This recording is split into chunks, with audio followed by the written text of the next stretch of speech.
what's done is done. Now we got an opportunity to see what we made of, and come out and try to make something happen Game 3.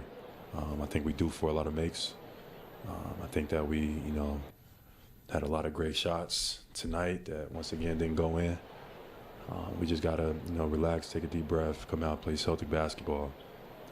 We can, just like we down 0-2, we can tie this thing back up. Well, the Celtics did have one reason to celebrate, as Jrue Holiday once again exemplifies the Jrue meaning of, I see what you did there, of being a model citizen on and off the court. The Boston Star has been named the NBA Social Justice Champion. Well deserved.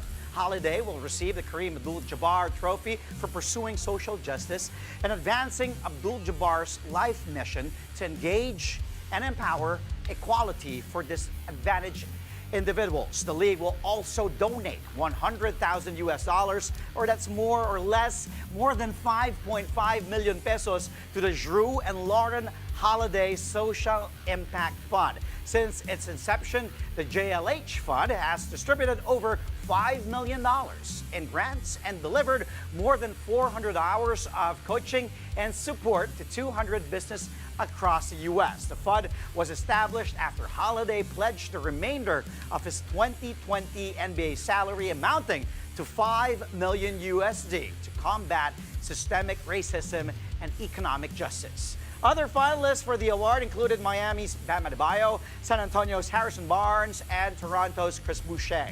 Just last week, Holiday was also given the Sportsmanship Award for his exemplary demeanor on the court. Over at the Western Conference semifinals, the Oklahoma City Thunder avenged their heartbreaking loss from 2 days ago by pulverizing the Denver Nuggets in Game 2. No meltdown on this side of the bracket as OKC won the game by a whopping 43 points, 149 to 106. The Thunder left the Nugs behind in the first 24 minutes, unleashing a furious scoring outburst for an 87 to 56 lead at the break. That's an NBA record for the highest output in the first half of a playoff game. It also ties the most points in any half during the postseason. It didn't help Denver that their main man Nikola Jokic fouled out in the third quarter. Shai Gilgeous-Alexander led OKC's explosion with 34 buckets in just 3 quarters of work. Former Thunder Russell Westbrook scored 19 points for the Nugs in a losing effort. This series is now tied at 1-1 with Game 3 heading to Mile High City on Saturday, 10 a.m. Philippine time. After the game, SGA spoke about his team's lopsided win. Yeah, we came out here desperate. We knew what it would look like going down 0-2 on the road. That wasn't really an option for us. We knew that waking up this morning. And we did the necessary things to get a W. Now it's about washing it, just like we did the last game, and getting ready for the next one. It's a really good basketball team over there, and every game's going to look different. We got to be ready. I'm glad you brought that up because the next game will be in Denver. They obviously are going to try to regroup as you all did. How do you go into an opponent's arena and try to have a performance like you did tonight? Yeah, worry about the little things, things that got us a W tonight. No matter what arena you're in, the game of basketball is the same. It takes the same intangibles to get a W, and that's what we focus on. We did so tonight. We didn't do our greatest job Game 1, and that's why we lost. We got to do the same thing Game 3 and Game 4 if we want to get a W on the road. The Nuggets may have looked overmatched in Game 2, but they still have a positive outlook as they head home for Game 3 against the Thunder. The Nuggets just could not contend with the Thunder's frenetic pace on offense in Game 2. Denver also found it extremely difficult to get through OKC's swarming defense. The Nugs ended up shooting just 38% from the field while also committing 20 turnovers. In contrast, the Thunder made 56% of their shots and made just 9 errors throughout the whole game. Here's Aaron Gordon talking about what the Nugs must do to regain the momentum in Game 3.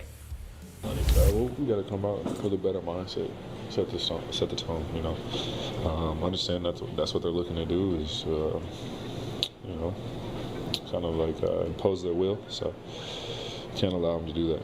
Yeah, just owning your spot. That's part of fundamentals. Using a little bit of deception, like V cuts, L cuts, taking them lower than you need to go to get to the spot on the floor. So just setups in general, I think that's going to contribute to fundamentals. Ball screening is going to be important. Rip throughs, just back to basics. Coming up here on the show, the Golden State Warriors playoff run takes a huge hit as superstar Steph Curry will miss time due to injury. Find out how long when play-by-play returns only here on One News.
And we're back. Thank you for joining us here on Play-by-Play only on One News. A huge blow for the Golden State Warriors as superstar Steph Curry is out at least a week due to a left hamstring strain. Now this means the Warriors will play without Curry for at least the next 3 games of their second round matchup against the Minnesota Timberwolves. Yikes. Golden State says Curry will be re-evaluated in a week. Steph had to leave Game 1 in the second quarter after sustaining the injury. He finished with 13 points, but the Warriors were able to hold on and win 99-88. With this, the Dubs will have to lean more on their other star, calls himself Robin, to Steph Curry's Batman, Jimmy Butler, as well as key guys Draymond Green and Brandon Podziemski, among others. Game 2 will tip off tomorrow, still in Mini, at 8:30 a.m. Philippine time. And yet Buddy Hield calls him Alfred. Here at home in the PBA, if there's one thing we learned in last night's game between the NLEX Road Warriors and Barangay Ginebra San Miguel, it's that nothing will stop Robert Bolic, not even an injury. As it turns out, Bolic played against Ginebra despite a right quad injury he sustained against Blackwater a few days ago. Berto did not look hurt at all as he led NLEX with 28 points and 7 rebounds. He also nailed the last 2 free throws that ultimately sealed the Road Warriors' 89-86 win. Bolic credited the team's defense as NLEX limited Ginebra to their lowest output through 4 games so far this conference. The Road Warriors have won 4 straight games and now have a 4-1 record. The Gin Kings have an even 2-2 slate.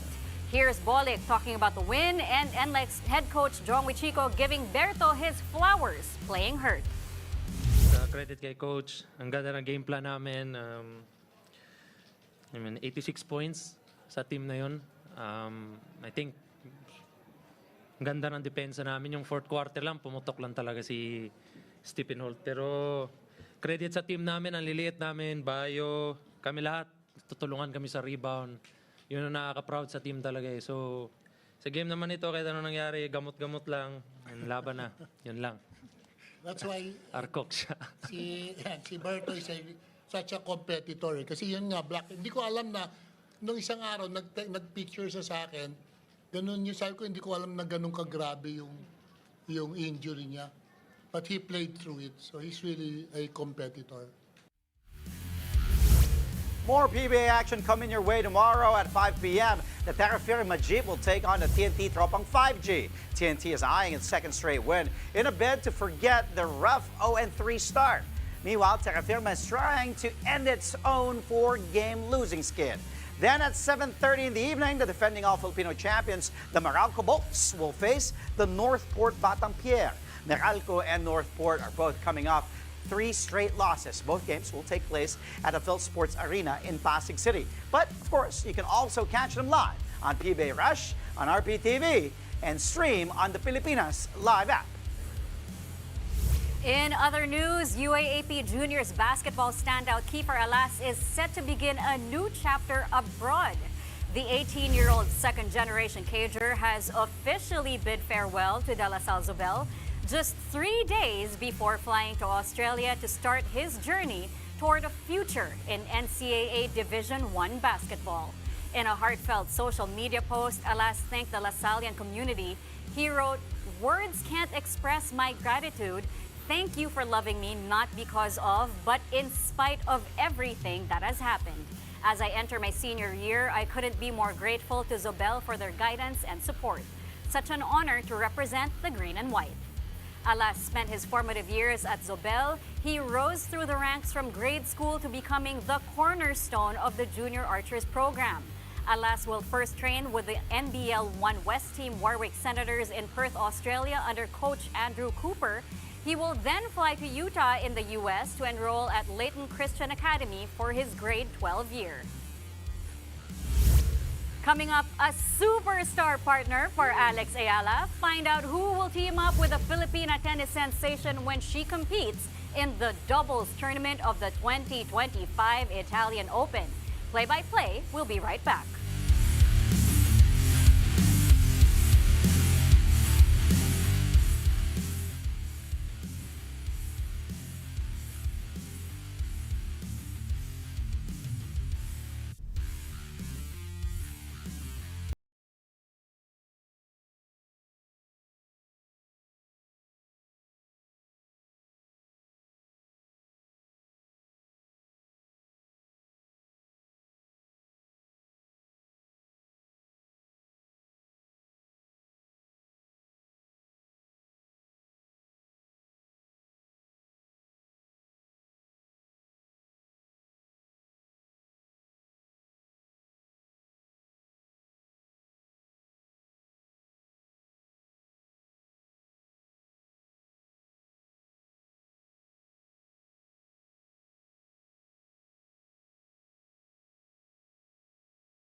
Play-by-play on One News. Alas Pilipinas Men's is gearing up for busier months ahead of its historic debut in the 2025 FIVB Men's Volleyball World Championship. First up for the national team, bannering the Signal HD Spikers in the upcoming AVC Men's Champions League in Japan. Here's a look into the team's preparations.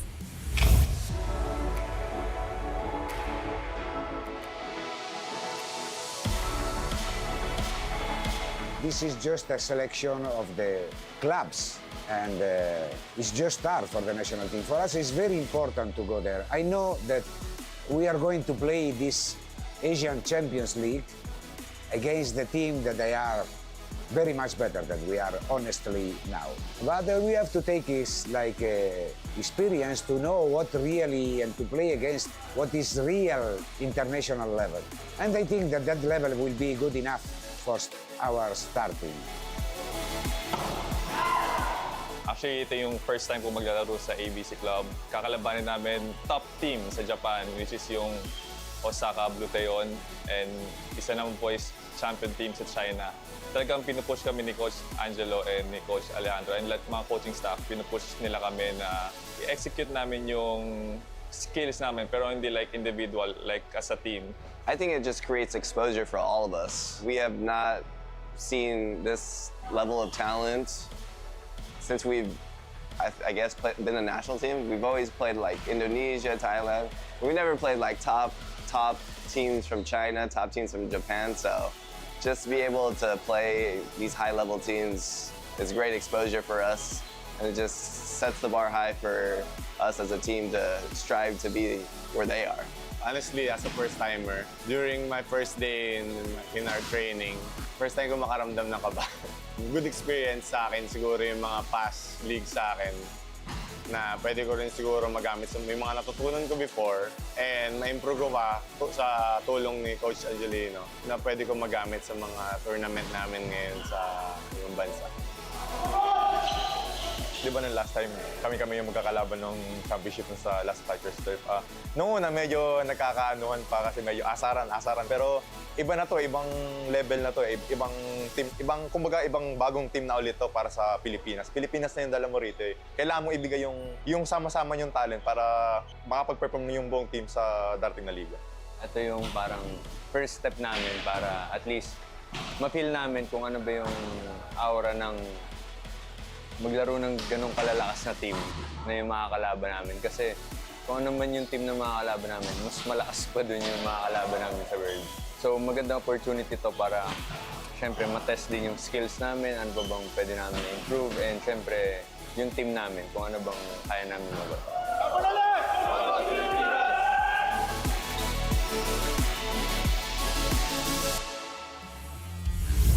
In the UAAP, volleyball stars Debet Pepito and Jonna Perdido will play their final year with the UST Golden Tigresses. They've decided to max out their eligibility and go all in for one last run in black and gold. UST Institute of Physical Education and Athletics Director Father Rodel Cansancio confirmed the development on social media. Pepito remains the anchor of UST's floor defense after helping the team reach the Final Four once again in UAAP Season 87. Perdido missed this season due to an ACL tear, but she is expected to bring immediate offensive impact once cleared to return. The 5'7" spiker from Davao last saw action in the 2024 Shaky Super League, where she sustained the injury during their bronze match against FEU.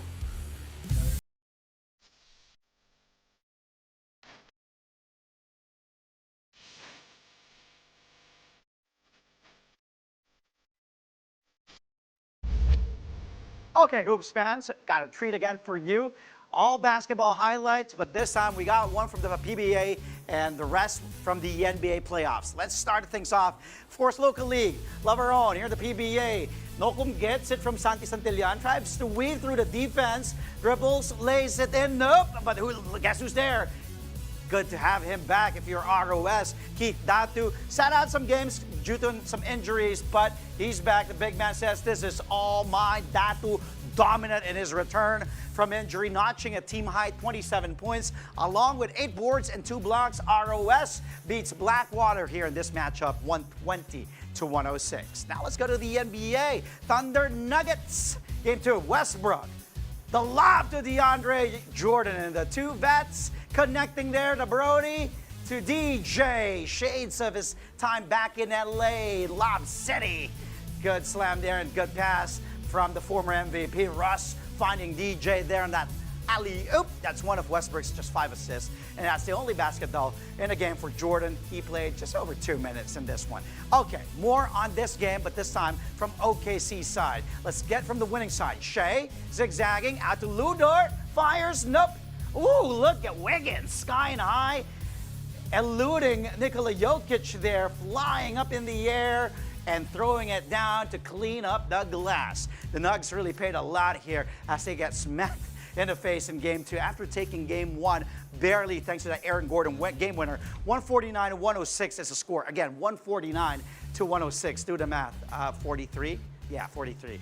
Western Conference semifinals now tied at 1 apiece, but the series will go to the Mile High City. Wiggins had 10 points, 5 boards, by the way. Game 3, again in Denver, Saturday, 10 a.m. Philippine time. Mark your calendars. Let's go to the Eastern Conference semis now. Game 2 between the Celtics and the Knicks. Same old story here. Here's Tatum, though. That was a good, as Kenny Smith pointed out, that was a good screen setup by Al Horford. He was pretty high there near the logo and screening OG Anunoby. Take note of that one because we'll go to that same play. They'll go to that same play later on, but this time, later on, Horford will be lower near the three-point line. But that time it leads with Tatum dunk, zigzagging, leaving Mitchell Robinson there on the slam. Tatum, 5 of 19 only from the field, 13 points, but he was clutch right there on this play. Take a look at the time, dying seconds, and getting the lead back for Boston. Unfortunately, the Knicks, well, more clutch, as shown in our final highlight. Roll it.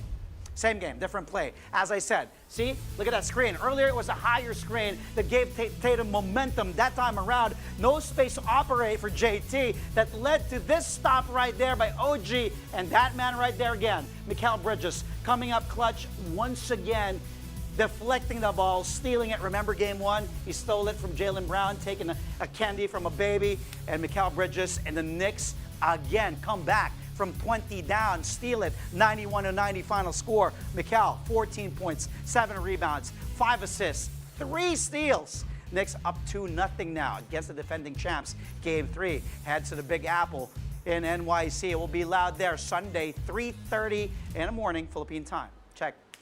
I love the playoffs.